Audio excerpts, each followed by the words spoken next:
नमस्ते दोस्तों, आज की इस कहानी में आपका स्वागत है। मेरी जिंदगी का सबसे बड़ा दुख यह था कि मैं मां नहीं बन पा रही थी। जब भी मैं गर्भवती होती 6 महीने बाद ही मेरा बच्चा गिर जाता। इस त्रासदी को मैंने बार बार झेला था। मेरे पति ने मेरा हर तरह का इलाज करवाया, डॉक्टर हकीम वैद्य, हर किसी के पास हम गए, लेकिन हर बार नतीजा वही निकला। उस दिन मैं अपनी सोच में डूबी हुई थी। क्या मेरी जिंदगी में कभी यह अधूरापन खत्म होगा? क्या मैं कभी मां बनने का सुख पा सकूंगी, या फिर यह मेरी किस्मत में ही नहीं लिखा? अचानक किसी की नजरों की तेज चमक ने मुझे हड़बड़ा दिया। मैंने अपनी नजर उठाकर देखा। सामने शीशे के गमले साफ करता हुआ हमारा नया नौकर खड़ा था। उसकी आंखें सीधे मुझ पर टिकी हुई थी।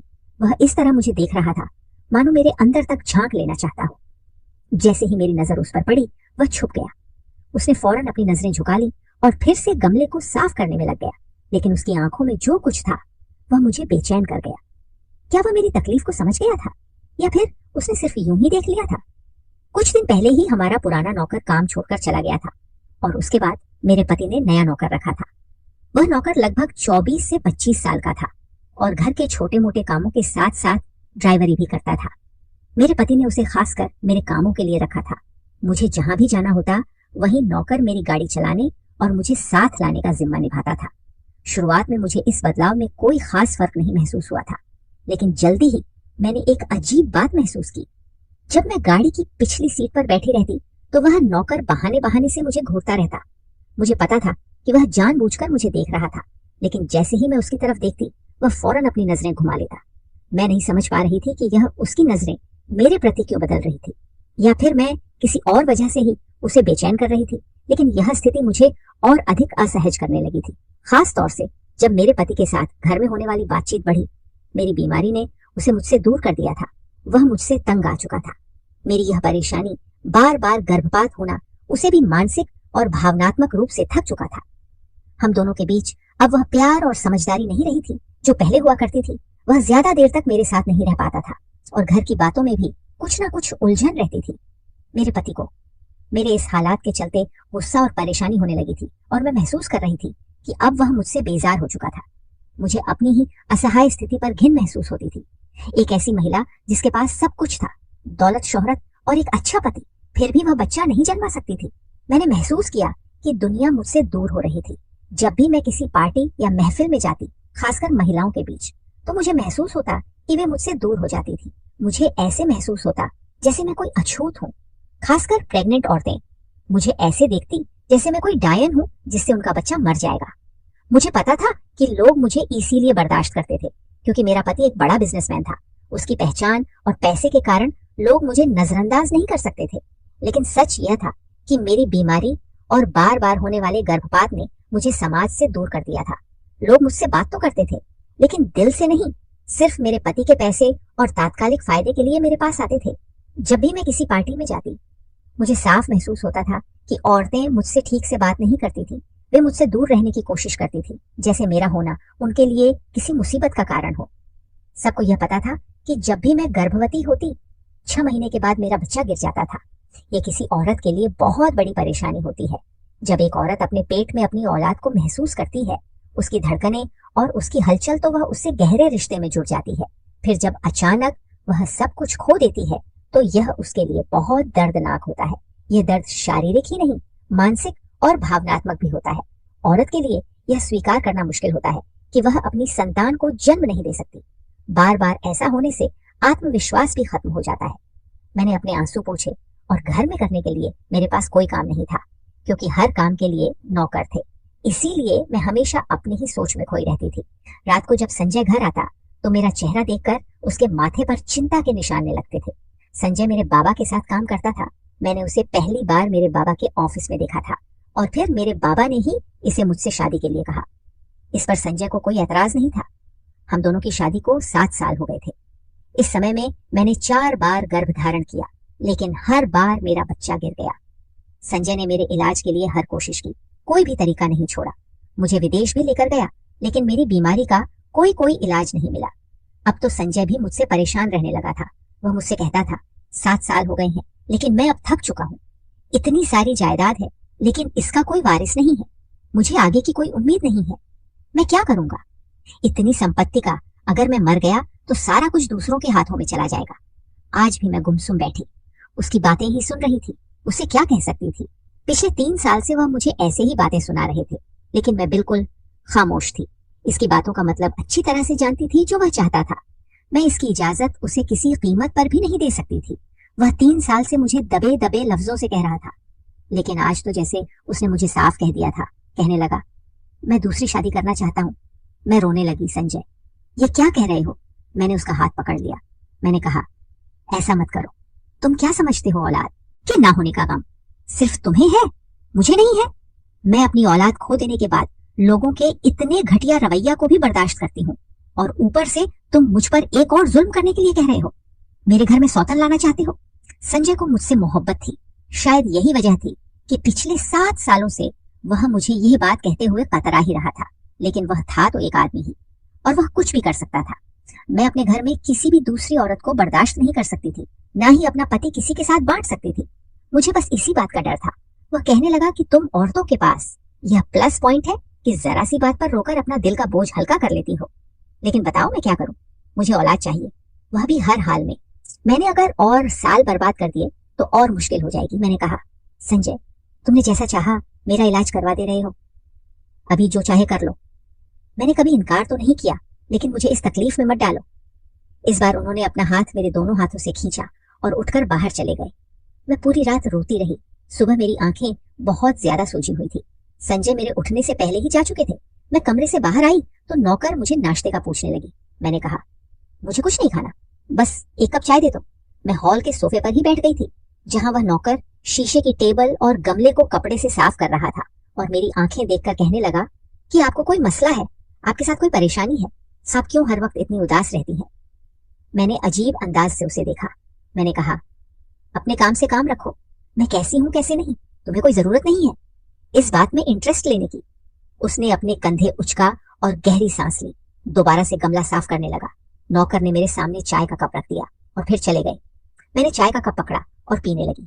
तभी वह कहने लगा, आप किसी से अपना गम बता दें तो हो सकता है ना आपकी परेशानी दूर हो जाए। उसकी यह बात मुझे चौंक आ गई। मुझे हैरानी हुई कि वह कैसे जानता था कि मुझे क्या परेशानी है, जबकि उसे तो अभी 1 महीना ही हुआ था। घर में काम करने आए। फिर मैंने सोचा कि शायद घर में इतने सारे नौकर न रानियां हैं, किसी ने मुझे लेकर बात की होगी। फिर एक और ख्याल आया कि हो सकता है यह किसी पीर फकीर को जानता हो जो मेरी परेशानी का हल कर सकता है। मैंने उससे कहा, इधर आओ, जरा मेरी बात सुनो। मेरा यह कहना था कि शायद वह पहले से ही इस बात के इंतजार में था। फौरन ही उसने सफाई वाला कपड़ा एक तरफ रखा और मेरे पास जमीन पर आकर बैठ गया। मैंने हैरान होकर उससे पूछा, तुम्हें कैसे पता कि मुझे क्या परेशानी है और मैं क्यों इतनी उदास और परेशान रहती हूँ? मेरी बात सुनकर वह थोड़ी देर चुप रहा। फिर उसने धीरे से कहा, पता चल जाता है मुझे। मैम, मुझे आपका हाल देखकर बहुत दुख होता है। फिर वह थोड़ा रुक कर बोला, ये बात आपकी नौकरानी ने मुझे बताई थी। मैंने उसकी बात सुनकर चुपचाप सिर झुकाया और फिर कहा, तुम्हारे पास इस परेशानी का क्या हल है? मेरी बात सुनते ही उसकी नजरें झुक गई। कुछ देर तक वह खामोश रहा। फिर उसने कहा, परेशानी का हल तो है, लेकिन आप शायद ये काम नहीं कर सकती। मेरे मन में इस बात से खलबली मच गई। मैंने उसे घूरते हुए कहा, ऐसा भी क्या काम है जो मैं नहीं कर सकती? तुम मुझे बताओ। उसकी बातें मुझे चौंका रही थी और मैं जानना चाहती कि वह क्या बात करने जा रहा है। वह अचानक खड़ा हो गया और बोला, मैम, मुझे पूरा यकीन है कि आप वह काम नहीं कर सकती। यह कहते हुए वह बिना कुछ और बोले जल्दी से वहां से चला गया। मैं उसे जाते हुए देखती रही और मेरे मन में कई सवाल उमड़ रहे थे। भला ऐसा क्या काम हो सकता है जो मैं नहीं कर सकती? मेरे दिमाग में यह ख्याल आ रहा था और मैं खुद को उस सवाल के जवाब के लिए तैयार कर रही थी। मैंने कई बार कोशिश की थी, डॉक्टर से लेकर एम और यहाँ तक कि पीर फकीरों तक से इलाज करवाया था, लेकिन कोई भी इलाज मुझ पर असर नहीं करता था। फिर भी एक पढ़ी लिखी महिला होते हुए भी मैं कई बार पीर फकीरों के पास गई थी। मैंने जो कुछ भी मुझे बताया गया मैंने किया। उन्होंने जो तरीका बताया मैंने उसे अपनाया, लेकिन आखिरकार मुझे हर बार वही निराशा ही हाथ लगी। अब मुझे यह समझ में नहीं आ रहा था कि वह नौकर ऐसा क्या जानता था और क्या वह सचमुच किसी हल के बारे में बात कर रहा था या फिर बस मुझे बहलाने की कोशिश कर रहा था। इंसान उम्मीद पर ही जिंदा रहता है, यही सच है। जब उसे लगता है कि शायद कोई रास्ता उसे दिखे तो उसकी उम्मीद फिर से जिंदा हो जाती है। मुझे भी उस वक्त एक नई उम्मीद से मिल गई थी। मैं सोचने लगी थी कि शायद वह नौकर मुझे जो इलाज बताना चाहता है वह मेरी परेशानी का हल हो। एक छोटी सी उम्मीद, एक छोटा सा विश्वास जो मेरे दिल में जागा था, वही मुझे हर दर्द और हर तकलीफ से बाहर निकालने का एक मौका दे सकता था। मैंने तय कर लिया था कि जो भी वह बताने वाला है मैं वह जरूर करूंगी। उस समय मुझे बस एक चीज की उम्मीद थी और वह थी मेरा इलाज। अब मेरे मन में एक नई उम्मीद पलने लगी थी और मैं उस रास्ते पर चलने को तैयार हो गई थी जिसे वह नौकर सुलझाने वाला था। लेकिन एक और परेशानी थी जो मुझे बहुत परेशान कर रही थी। वह परेशानी यह थी कि मेरे पति संजय ने मुझे खुद से दूसरी शादी करने की बात कही थी। उन्होंने कहा था कि अगर मैं अपने इलाज से ठीक नहीं होती तो वह औलाद के लिए दूसरी शादी करेंगे। यह बात मुझे अंदर से चीर रही थी। मैंने अपनी पूरी जिंदगी अपने पति के साथ बिताने का सपना देखा था और अब यह बिखरता हुआ सा लगता था। मुझे समझ में नहीं आ रहा था कि मैं क्या करूं। मुझे किसी भी हालत में औलाद चाहिए थी, चाहे मुझे कोई भी रास्ता क्यों ना अपनाना पड़े। लेकिन एक और बड़ी बात यह थी कि मैं अपने पति को छोड़ नहीं सकती थी। मैं किसी दूसरी औरत को अपनी जगह नहीं लेने दे सकती थी। अगले दिन जब मैं शॉपिंग के लिए घर से निकली तो उसी नौजवान ड्राइवर के साथ बाहर गई थी। गाड़ी में बैठते ही कुछ हल्की फुल्की बातें करने के बाद मैंने उससे सीधे पूछा कि वह मुझे वह इलाज बताए जिससे मेरी परेशानी खत्म हो सकती है। मैं हर हाल में वह इलाज करवाना चाहती थी। बस मुझे उम्मीद थी कि वह मुझे कुछ रास्ता बताएगा। वह थोड़ी देर तक चुप रहा, फिर उसने कहा, मैम, मैंने आपको पहले ही कहा है कि यह आपके बस का काम नहीं है। औरतें हर काम नहीं कर सकती। मैंने एक बार फिर से उसे यकीन दिलाया। क्या यह इलाज 100% मुझे औलाद दे सकता है? वह झिलकते हुए बोला, हाँ बिल्कुल हो सकता है, और इस पर तो मैं शर्त भी लगा सकता हूँ। उसकी बातों में ऐसा भरोसा था कि मैं सोचने लगी शायद यह सच हो। मैंने पूछा, क्या कोई बाबा है या कोई डॉक्टर या हकीम जो इसका इलाज करता हो? वह हंसते हुए बोला, नहीं, इन तीनों में से कोई भी नहीं। तुम इन तीनों के पास पहले ही जा चुकी हो और खाली हाथ लौटी हो। मेरे दिमाग में एक ही सवाल था, तो फिर यह इलाज किसके पास है? उसकी बातों से ऐसा लग रहा था जैसे वह मुझसे कुछ छुपा रहा हो। मैंने उसे बार बार पूछा कि वह मुझे आखिर वह इलाज बताता क्यों नहीं, लेकिन वह बार बार मेरी बात को टाल गया, जैसे उसे किसी से डर हो। जितना मैं उसे दबाव डालकर जानने की कोशिश करती उतना ही वह मुझे टालने की कोशिश करता। उसकी चुप्पी और घबराहट से मुझे यह महसूस हो रहा था कि यह कोई साधारण इलाज नहीं है, कुछ तो अलग है। अब तो मैं दिन रात बस यही सोचती रहती कि वह मुझे किसी तरह से इलाज के बारे में बताए ताकि मेरा घर भी टूटने से बच जाए। आजकल मैंने देखा था कि संजय मुझे बिल्कुल भी बात नहीं कर रहा था। ऑन फिर से घर आता तो लैपटॉप लेकर बैठ जाता और उसके बाद मोबाइल पर कभी अपने दोस्तों से बात कर रहता तो कभी चैट करता रहता। अगर मैं इससे कोई बात शुरू भी करती तो वह मुंह बनाते हुए कमरे से बाहर निकल जाता। लेकिन इसके बाद जो मैंने देखा, मेरे पैरों के नीचे से जमीन ही निकल गई। आज भी मैं उस ड्राइवर के साथ एक शॉपिंग मॉल पर गई थी जहां मैंने संजय को एक खूबसूरत सी लड़की के साथ बैठे देखा था। वह इस लड़की को शॉपिंग करवा रहा था। इसे देखकर तो मेरे जैसे होश उड़ गए थे। यह संजय की वही सेक्रेटरी थी। वह नौकर भी मेरे साथ था। मेरे चेहरे की उड़ी हुई रंगत देख रहा था। संजय और वह लड़की कुछ कदम के फैसले पर मेरे सामने एक शॉप के अंदर खड़े हंस रहे थे, बातें कर रहे थे। वह लड़की अपने लिए कपड़े पसंद कर रही थी और संजय से पूछ रही थी कि वह कौन से कपड़े ले। और मुझे लगा कि जैसे मैं खड़ी खड़ी पागल हो चुकी हूँ, मेरे अंदर से कोई चीज छीन सी गई हो। मेरे अंदर से कोई चीज अचानक से टूटी थी, लेकिन वह मेरा पति था। फिर मैंने उससे मोहब्बत भी बहुत ज्यादा की थी। इसके साथ मैं किसी भी लड़की को बर्दाश्त नहीं कर सकती थी। मुझे याद है जब मेरी शादी हुई थी तो शादी से पहले संजय की ही पर्सनल सेक्रेटरी थी, लेकिन मैं आते ही इस लड़की की छुट्टी करवा दी थी। मैंने कहा था, संजय तुम अपनी सेक्रेटरी किसी मेल को रखो। मैं तुम्हारे साथ किसी भी फीमेल को बर्दाश्त नहीं कर सकती थी। इस वक्त तो संजय ने मेरी बात मान ली थी, लेकिन इस लड़की के साथ देखकर मेरे होश उड़ गए थे। दिल में अजीबोगरीब ख्यालात से उठने लगे थे। मैंने अपनी शॉपिंग बैग वहीं फेंका और तेज कदमों से चलती हुई संजय और इस लड़की के सामने खड़ी हो गई। मुझे देखकर वह दोनों ही चौंके थे। मैंने कहा, संजय यह कौन है? मेरा लहजा बहुत ही ज्यादा गुस्से भरा था। संजय ने कहा, अभी तुम घर जाओ, मैं घर आकर बात करूंगा। मैंने उसे कहा, नहीं, मुझे अभी बताओ यह कौन है? तुम कैसे किसी लड़की के साथ बाजारों में घूम फिर सकते हो? तुम मेरे पति हो और मेरे लिए तो तुम्हारे पास वक्त नहीं होता। जब भी मैं तुम्हें अपने साथ शॉपिंग के लिए कहती हूँ तो तुम मुझे मना कर देते हो कि तुम बिजी हो, और इस लड़के के साथ घूमने फिरने के लिए तुम्हारे पास टाइम है। मेरा गुस्सा 7वें आसमान पर था। मेरा लहजा भी तेज होने लगा। बहुत से आते जाते लोग मुझे और संजय को देख रहे थे। संजय ने जब चारों तरफ देखा तो मुझे गुस्से से घूरने लगा। मुझे कहने लगा कि बाजार में तमाशा मत लगाओ और घर जाओ। मैंने कहा, क्यों मैं घर जाऊं? यह कौन है तुम्हारे साथ? तुम इसे नौकरी से निकाल चुके थे।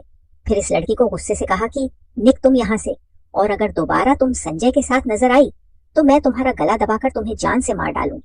मुझे ना तो अपने गुस्से की परवाह थी, न इस बात का होश था कि मैं इस वक्त ऐसी जगह पर खड़ी हूँ जहां लोग मुझे देख रहे हैं। मुझे तो बस वह लड़की संजय के साथ खड़ी हुई बर्दाश्त नहीं हो रही थी। मेरी बात सुनकर वह लड़की फौरन वहां से चली गई। इसके बाद संजय ने मुझे बाजू से पकड़ा और मुझे मॉल से बाहर ले आया। वह नौजवान लड़का भी हमारे पीछे पीछे पीछे आने लगा। संजय ने मुझे गाड़ी का पिछला दरवाजा खोलकर अंदर की तरफ धकेल दिया और खुद ही मेरे बराबर में बैठ गया और इस लड़के से कहने लगा, गाड़ी चलाओ। वह चुपचाप गाड़ी चलाने लगा। मैं रोने लगी। मैंने कहा कि संजय, मैं तुम्हें किसी कीमत पर दूसरी शादी नहीं करने दूंगी। संजय मुझे जहर भरी नजरों से देख रहा था और गुस्से से कहने लगा कि तुमने पहले ही मेरा शॉपिंग मॉल पर बहुत तमाशा बना दिया है। गाड़ी में चुपचाप बैठी रहो, वरना यह ना हो कि मेरा तुम पर हाथ उठ जाए। संजय का यह कहना था कि गाड़ी को एकदम ब्रेक लगी थी। झटके से गाड़ी रोकने की वजह से मैं और संजय आगे की तरफ आ चुके थे। संजय इस लड़के से कहने लगा, क्या तुम पागल हो गए हो? गाड़ी क्यों रोकी है तुमने? वह पीछे पलट कर देखने लगा। कहने लगा, साहब जी, औरत से ऐसी बातें नहीं करते। मैडम, परेशान हैं आप, उन्हें आराम से भी समझा सकते हैं। मैं ये नहीं समझ पा रही थी कि इसने संजय से ऐसा क्यों कहा। ये मेरा और संजय का मामला था, वह कौन होता है? ये सब कहने वाला यही हाल संजय का भी था। इससे पहले ही मुझ पर गुस्सा था और नौकर से कहने लगा, अपनी औकात मत भूलो, तुम मुझे सिखाओ। कहा कि मुझे अपनी बीवी से कैसी बात करनी है। अपने काम से काम रखो और गाड़ी चलाओ। वह लड़का भी काफी गुस्से में था। उसने इस बार बड़ी तेज स्पीड में गाड़ी चलाई थी। जैसे ही हम बंगले के अंदर दाखिल हुए, संजय मुझे कमरे में ले गए। कहने लगे, क्या चाहती हो तुम? अगर तुमने ऐसा ही तमाशा लगाए रखा तो मैं सचमुच शादी करके किसी लड़की को यहाँ ले आऊंगा। मैंने कहा कि मत भूलो कि जिस जायदाद पर तुम इतना अकड़ रहे हो, ये सब मेरी है। ये बिजनेस मेरा है, ये बंगला भी मेरा है। आज तक मैंने संजय से यह बात नहीं जताई थी, लेकिन अब जता रही थी। मैंने कहा, तुम शायद भूल चुके हो कि तुम मेरे बाबा के साथ काम करते थे। मेरे मुंह से सुनकर वह कहने लगा कि बड़ा घमंड है तुम्हें अपने पैसे पर, इस घर पर। फिर वह मेरे पास आए और चिल्लाकर कहने लगे, तुमने मुझे दिया ही क्या है? एक औलाद तक तो तुम मुझे दे नहीं सकती, तुम्हें अपने पैसे पर इतना ही घमंड है? तो ठीक है, मैं तुम्हें तलाक देता हूँ। यह सुनकर तो मुझे लगा कि मुझ पर किसी ने आसमान गिरा दिया हो। मैं संजय से कोई भी उम्मीद कर सकती थी, लेकिन तलाक की तो हरगिज नहीं। मिनट में ही उसने मुझे तलाक दे दी और चला गया। कहने लगा, संभालो अपना घर और अपना कारोबार में भी देखता हूँ तुम कैसे सब कुछ संभालती हो। मुझे पैसों की कमी नहीं है, मैं बहुत पैसे बना चुका हूँ। यह कहकर वह घर से निकल गया और मैं यूं खड़ी थी जैसे कोई पत्थर की मूरत हो। मुझे सदमा ही बर्दाश्त नहीं हुआ। मैं वहीं गिर के बेहोश हो गई। जब मुझे होश आया तो मैं अपने बेड पर लेटी थी और डॉक्टर मुझे चेक कर रहे थे। वह नौकर और घर की नौकरानी भी मेरे कमरे में मौजूद थे। डॉक्टर ने मुझे होश में देखा तो पूछने लगे कि आपको क्या हुआ था। मैं इसे क्या बताती कि मैं क्या खो चुकी थी। मैंने कोई जवाब नहीं दिया। डैड कुछ दवाई लिखकर कहने लगे कि यह दवाई मंगा लो, आप ठीक हो जाएगी। डॉक्टर घर से जा चुके थे। इस लड़के ने इस घर की नौकरानी से कहा कि मैडम के लिए फ्रेश जूस लेकर आओ। वह नौकरानी भी कमरे से बाहर निकल गई। वह लड़का चलता हुआ मेरे पास आ गया। कहने लगा, मुझे पता है आप बहुत बड़े सदमे से गुजर रही हैं। यह बात सुनकर मैंने हैरत से उसकी तरफ देखा था। वह कैसे जानता था? क्योंकि जो बातें संजय ने मुझे कही थी वह कमरे में कही थी। मैंने उन्हें कहा कि तुम यह सब कैसे जानते हो? मेरा लहजा बिल्कुल टूटा हुआ सा था। कहने लगा कि मुझे आपकी फिक्र थी, इसलिए मैं लच में आ गया था और आपके कमरे के पास खड़ा हो गया था, क्योंकि साहिब जी भी गुस्से में थे और आप भी। मुझे डर था कि साहब जी कहीं आप पर हाथ ना उठाए, इसलिए आपके बीच होने वाली बातें मैं सुन चुका था।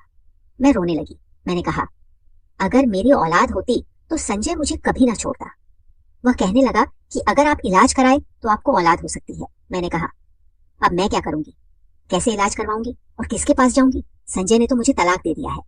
वह थोड़ी देर चुप रहा, फिर उसने कहा, आप मुझसे शादी कर ले, आपको आपके हर सवाल का जवाब मिल जाएगा और औलाद भी मिल जाएगी।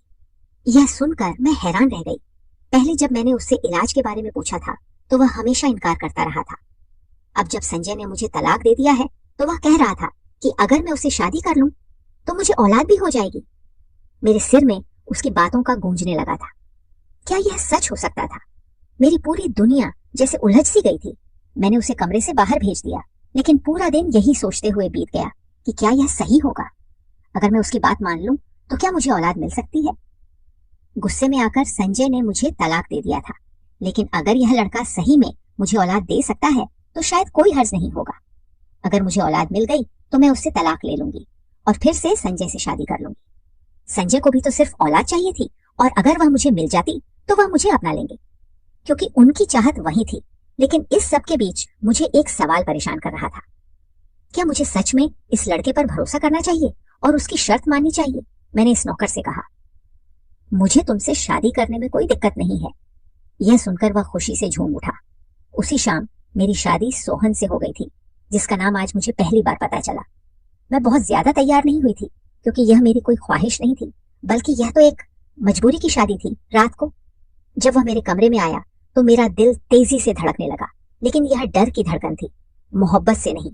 एक औरत के लिए अपनी जिंदगी में किसी दूसरे आदमी को शामिल करना शायद बहुत मुश्किल होता है, और मैं भी उसी दर्द और परेशानी से गुजर रही थी। बस वह अपना हक मुझसे सूल चुका था और मुझे उस रात सब कुछ अजनबी सा महसूस हो रहा था। लेकिन हैरत तब हुई जब 1 महीने बाद ही मुझे एहसास हुआ कि मैं प्रेग्नेंट हूँ। यह मेरे लिए खुशखबरी थी, लेकिन फिर वही डर सता रहा था कि कहीं 6 महीने बाद फिर से मेरा बच्चा गिर ना जाए, जैसा हमेशा होता आया था। लेकिन इस बार ऐसा नहीं हुआ। मैंने एक बेटे को जन्म दिया। मैं बहुत खुश थी, लेकिन फिर से वही सवाल मेरे दिमाग में चलने लगे थे। आखिर उसने मुझसे ऐसा क्या किया कि इस बार मुझे एक जिंदा बच्चा हुआ है? क्या यह उसकी कोई किसी तरह की चाल थी? क्या मुझे इस बात पर यकीन करना चाहिए कि सोहन ने सच में कुछ किया था, या फिर यह सिर्फ एक इत्तेफाक था?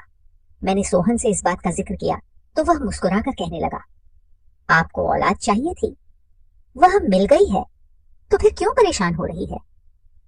उसकी बातें सुनकर मेरा दिल और भी ज्यादा उलझन में पड़ गया।